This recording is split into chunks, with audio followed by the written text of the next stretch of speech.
अग्नि महापुराण 170वां अध्याय। विभिन्न प्रायश्चित्तों का वर्णन। पुष्कर कहते हैं, अब मैं महापातकियों का संसर्ग करने वाले मनुष्यों के लिए प्रायश्चित बतलाता हूँ। पतित के साथ एक सवारी में चलने, एक आसन पर बैठने, एक साथ भोजन करने से मनुष्य 1 वर्ष के बाद पतित होता है, परंतु उनको यज्ञ कराने, पढ़ाने एवं उनसे यौन संबंध स्थापित करने वाला तो तत्काल ही पतित हो जाता है। जो मनुष्य जिस पतित का संसर्ग करता है, वह उसके संसर्गजनित दोष की शुद्धि के लिए उस पतित के लिए विहित प्रायश्चित करे। पतित के सपिंड और बांधवों को एक साथ निंदित दिन में संध्या के समय जाति भाई, ऋत्विक और गुरुजनों के निकट पतित पुरुष की जीवितावस्था में ही उसकी उदक क्रिया करनी चाहिए। तदनंतर जल से भरे हुए घड़े को दासी द्वारा लाता से फेंकवा दे और पतित के सपिंड एवं बांधव एक दिन रात अशौच माने। उसके बाद वे पतित के साथ संभाषण न करें और धन में उसे ज्येष्ठांश भी न दें। पतित का छोटा भाई गुणों में श्रेष्ठ होने के कारण ज्येष्ठांश का अधिकारी होता है। यदि पतित बाद में प्रायश्चित कर ले, तो उसके सपिंड और बांधव उसके साथ पवित्र जलाशय में स्नान करके जल से भरे हुए नवीन कुंभ को जल में फेंके।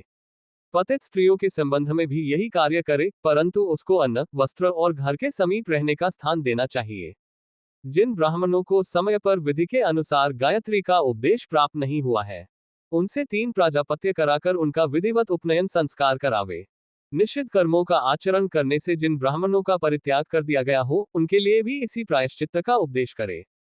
ब्राह्मण संयचित होकर 3 सहस्त्र गायत्री का जप करके गौशाला में 1 मास तक दूध पीकर निंदित प्रतिग्रह के पाप से छूट जाता है। संस्कारहीन मनुष्यों का यज्ञ कराकर, गुरुजनों के सिवा दूसरों का अंत्येष्टि कर्म, अभिचार कर्म अथवा अहीन यज्ञ कराकर ब्राह्मण 3 प्राजापत्य व्रत करने पर शुद्ध होता है। जो द्विज शरणागत का परित्याग करता है और अंधिकारी को वेद का उपदेश करता है, वह 1 वर्ष तक नियमित आहार करके उस पाप से मुक्त होता है। कुत्ता, सियार, गर्दभ, बिल्ली, नेवला, मनुष्य, घोड़ा, ऊंट और सूअर के द्वारा काटे जाने पर प्राणायाम करने से शुद्धि होती है। स्नातक के व्रत का लोप और नित्य कर्म का उल्लंघन होने पर निराहार रहना चाहिए। यदि ब्राह्मण के लिए हु कार और अपने से श्रेष्ठ के लिए तु का प्रयोग हो जाए, तो स्नान करके दिन के शेष भाग में उपवास रखे और अभिवादन करके उन्हें प्रसन्न करे। ब्राह्मण पर प्रहार करने के लिए डंडा उठाने पर प्राजापत्य व्रत करे। यदि डंडे से प्रहार कर दिया हो तो अतिक्रच्छर, और यदि प्रहार से ब्राह्मण के खून निकल आया हो तो क्र्यच्छर एवं अतिक्रच्छ व्रत करे। जिसके घर में अनजान में चांडाल आकर टिक गया हो तो भलीभांति जानने पर यथासमय उसका प्रायश्चित करे। चांद्रायण अथवा पराक व्रत करने से द्विजों की शुद्धि होती है। शूद्रों की शुद्धि प्राजापत्य व्रत से हो जाती है। शेष कर्म उन्हें द्विजों की भांति करने चाहिए। घर में जो गुड़, कुसुम, लवण एवं धान्य आदि पदार्थ हो, उन्हें द्वार पर एकत्रित करके अग्निदेव को समर्पित करे। मिट्टी के पात्रों का त्याग कर देना चाहिए। शेष द्रव्यों की शास्त्रीय विधि के अनुसार द्रव्य शुद्धि विहित है। चांडाल के स्पर्श से दूषित एक कुएं का जल पीने वाले जो ब्राह्मण हैं, वे उपवास अथवा पंचगव्य के पान से शुद्ध हो जाते हैं। जो द्विज इच्छानुसार चांडाल का स्पर्श करके भोजन कर लेता है, उसे चांद्रायण अथवा तप तक्रच्छर करना चाहिए। चांडाल आदि घृणित जातियों के स्पर्श से जिनके पात्र अपवित्र हो गए हैं, वे द्विज उन पात्रों में भोजन एवं पान करके क्षात्र व्रत करने से शुद्ध होते हैं। अंत्यज का उच्छिष्ट खाकर द्विज चांद्रायण व्रत करे और शूद्र त्रिरात्र व्रत करे। जो द्विज चांडालों के कुएं या पात्र का जल बिना जाने पी लेता है, वह संतपन क्रच्छर करे एवं शूद्र ऐसा करने पर 1 दिन उपवास करे। जो द्विज चांडाल का स्पर्श करके जल पी लेता है, उसे त्रिरात्र व्रत करना चाहिए और ऐसा करने वाले शूद्र को 1 दिन का उपवास करना चाहिए। ब्राह्मण यदि उच्छिष्ट कुत्ता अथवा शूद्र का स्पर्श कर दे तो 1 रात उपवास करके पंचगव्य पीने से शुद्ध होता है। वैश्य अथवा क्षत्रिय का स्पर्श होने पर स्नान और नक्त व्रत करे।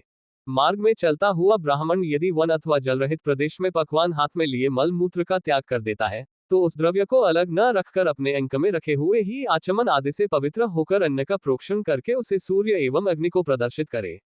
जो प्रवासी मनुष्य मलेच्छों, चोरों के निवासभूत देश अथवा वन में भोजन कर लेते हैं, अब मैं वर्णक्रम से उनकी भक्ष्य विषयक शुद्धि का उपाय बतलाता हूँ। ऐसा करने वाले ब्राह्मण को अपने गांव में आकर पूर्णकृत क्षत्रिय को 3 चरण और वैश्य को आधा व्रत करके पुनः अपना संस्कार कराना चाहिए। 1/4 व्रत करके दान देने से शूद्र की भी शुद्धि होती है। यदि किसी स्त्री का समान वर्ण वाली रजस्वला स्त्री से स्पर्श हो जाए तो वह उसी दिन स्नान करके शुद्ध हो जाती है, इसमें कोई संशय नहीं है। अपने से निकृष्ट जाति वाली रजस्वला का स्पर्श करके रजस्वला स्त्री को तब तक भोजन नहीं करना चाहिए जब तक कि वह शुद्ध नहीं हो जाती। उसकी शुद्धि चौथे दिन के शुद्ध स्नान से ही होती है। यदि कोई द्विज मूत्र त्याग करके मार्ग में चलता हुआ भूलकर जल पी ले तो वह एक दिन रात उपवास रखकर पंचगव्य के पान से शुद्ध होता है।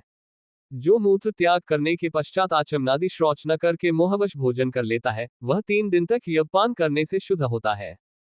जो ब्राह्मण संन्यास आदि की दीक्षा लेकर गृहस्थाश्रम का परित्याग कर चुके हों और पुनः संन्यासाश्रम से गृहस्थाश्रम में लौटना चाहते हो, अब मैं उनकी शुद्धि के विषय में कहता हूँ।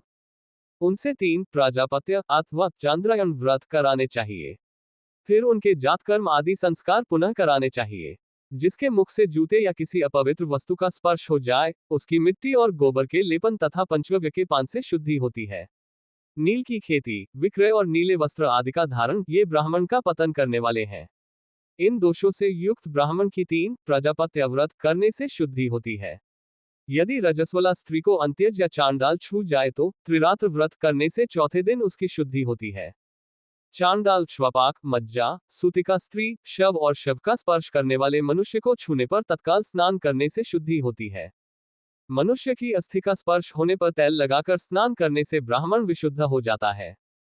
गली के कीचड़ के छींटे लग जाने पर नाभि के नीचे का भाग मिट्टी और जल से धोकर स्नान करने से शुद्धि होती है।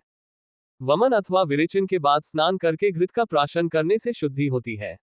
स्नान के बाद क्षौकम करने वाला और ग्रहण के समय भोजन करने वाला प्रजापत्य व्रत करने से शुद्ध होता है।